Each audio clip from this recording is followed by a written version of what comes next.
Hari ni kita pergi Grand Bazaar Line di Pavilion Bukit Jalil. Kita akan masuk melalui mulut ikan paus ya ke alam dunia One Piece. Tapi sebelum tu kita kena scan QR code, isi, ikutlah instruction dia dan akan dapat buku pengembara. Dan bermulalah pengembaraan kita. Kita start dari kedai ikan Baratie, resepi Sanji. Kita try puzzle ikan.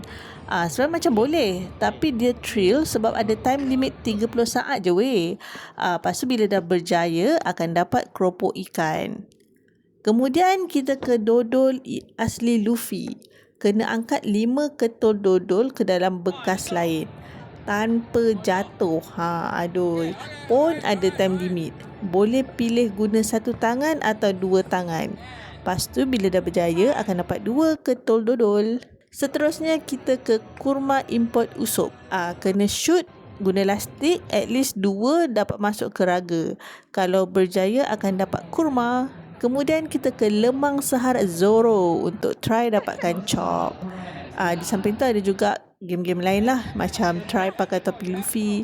Kalau berjaya dapat biskut, comel je. Lepas tu kita jalan-jalan lah tengok dekor dekat sini. Going Merry pun ada, cantik sangat. Jadi macam boleh lah feeling-feeling kat alam One Piece kan. Kita kat Grand Bazaar Line ni. Bila dah nak waktu berbuka, kita pergi ke Reruai Chopper, ambil cendol dia. Dan lepas tu kita pergi ke booth lagi satu, air balang dari seberang. Boleh pilih dari 4 pilihan. Kemudian kita pilih tikar lepak yang mana diorang sediakan sambil tunggu waktu berbuka. Oh ya, sebenarnya boleh minimum dapatkan 3 chop, tapi aku nak share try semua.